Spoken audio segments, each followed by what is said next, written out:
There's a war going on right now, all across the world, whether you choose to acknowledge it or not.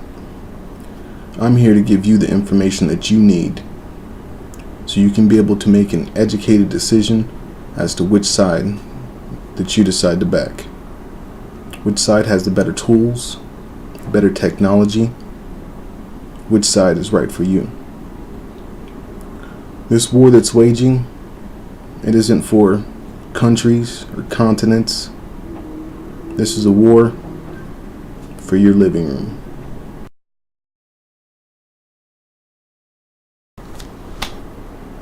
Hello, fellow classmates. As you can tell from my backdrop, I am a huge gamer, a huge gaming fan.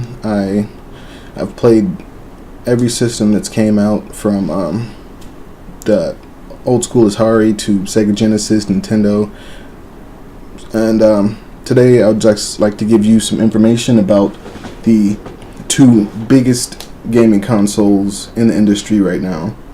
Those would be the Xbox and the PlayStation. Now, the reason why I chose this topic as an informational topic is because I myself have not purchased the next generation consoles yet, and I am still undecided about that. So while I'm still deciding, I thought I'd let you guys in on the process and give you guys some information as I get it myself.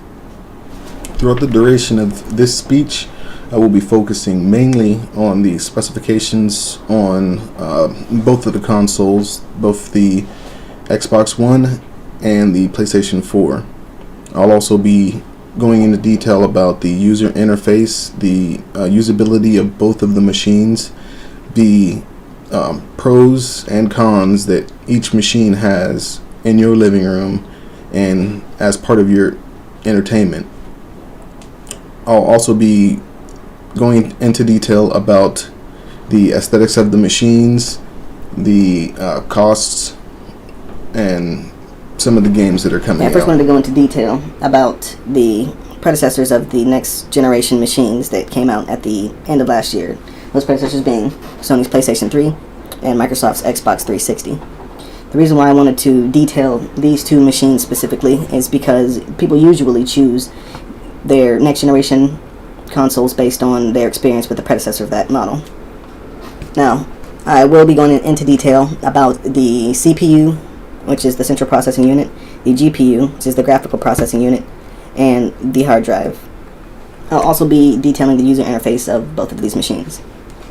Now, the PlayStation 3, which is the black one on the left, it contained a 3.2 gigahertz cell processor, while the Xbox 360 contained a 3.2 gigahertz Xenon processor.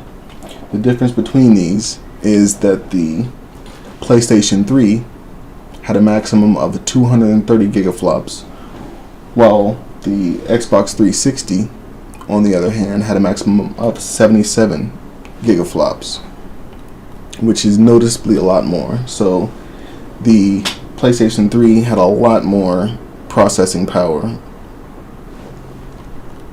The graphical processing unit in the PlayStation 3 had a NVIDIA RSX Reality Synthesizer, while the Xbox 360, on the other hand, had an ATI Xenos. The PlayStation 3's GPU had considerably a lot more power, so it was able to play games faster, look crisper, with a lot less lag.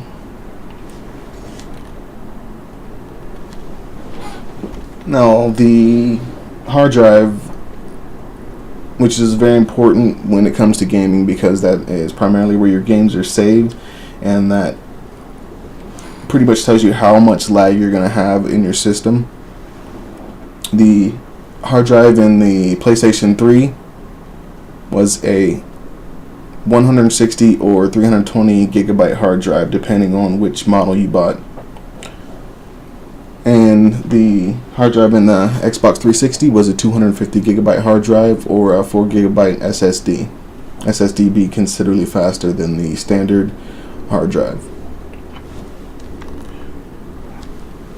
The hard drive in the PlayStation 3 was also considerably better than the hard drive in the Xbox 360. Both of these systems came with a hard drive that is easily replaceable by the user, so either way you could always switch out your hard drive and upgrade it for a faster one. The user interface on the PlayStation 3 was considerably better. Most likely this was because of the extra CPU power, GPU power, and because of the fact that PlayStation 3 was more streamlined towards a home entertainment center than the Xbox 360 was. The Xbox 360 was a much more latecomer in the home entertainment center game than the PlayStation 3 was, so PlayStation 3 kind of had a head start.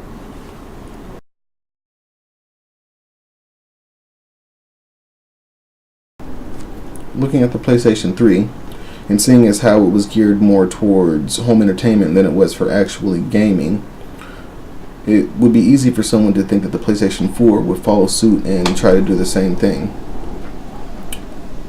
While the user interface on the PlayStation 4 is very streamlined, very crisp and well done, the specifications of the hardware inside the machine tell a different story. While the PlayStation 4 is only 6.1 pounds, it packs a lot of punch for its size. The PlayStation 4 comes with an 8-core AMD Jaguar processor. It also has an AMD Radeon Graphics Core Next Engine graphics card. PlayStation 4 also comes with 8 gigabytes of GDDR5 RAM, which is very fast RAM. The PlayStation 4 has HDMI outputs, analog outputs, and digital outputs, optical. The PlayStation 4 has 3 super speed USB 3.0 out, and it also comes with Ethernet, Bluetooth 2.1, and wireless. The controller for the PlayStation 4 is very beautifully done. It has a touchscreen interface right on the front of the controller. It feels good in the hand, feels like it's supposed to be in your hands. The PlayStation 4 also comes with a 1280 by 800 camera that runs at 60 gigahertz, or a 320 by 192 camera that runs at 240 hertz.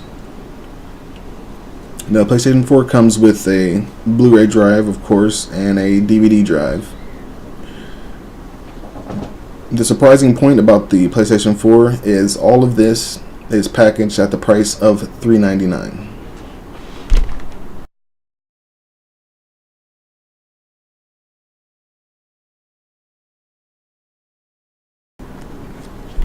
With Sony going from being all about home entertainment to trying to get deeper into the gaming market, you would think that the Xbox 360 would transition to being a better gaming machine.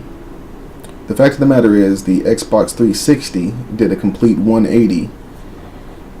Most of the users that have used the Xbox One have stated that one of the best features about it is the user interface, the ability to seamlessly go from playing games to watching cable to watching Netflix or playing on apps. Like the PlayStation 4, the user interface is very well done, very streamlined, but even more so. The Xbox 360 is able to use facial recognition and different voice commands to be able to turn on and go straight to watching movies or straight to cable or wherever you want to be.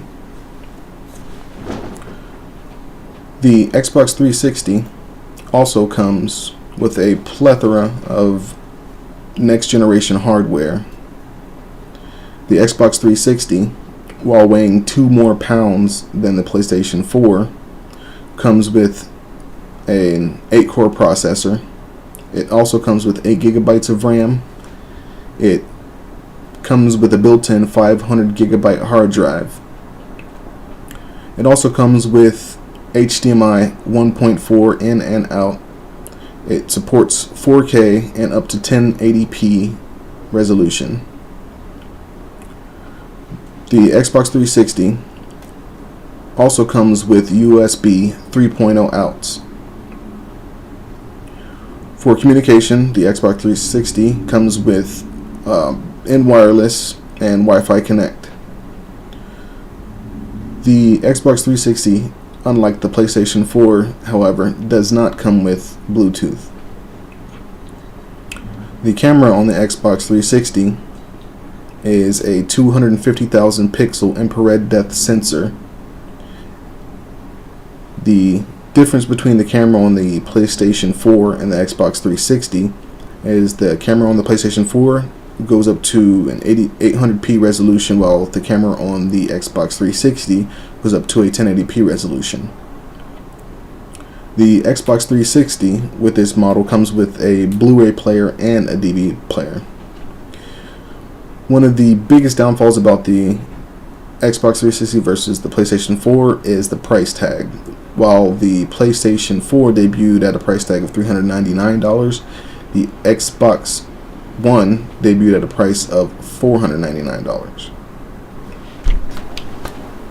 I hope that this information gave you a little more insight into both the Xbox One and the PlayStation 4, and I hope that it helps you make a decision about which console you'll be purchasing first in the future. So, let's lock and load, and I'll see you on the battlefield.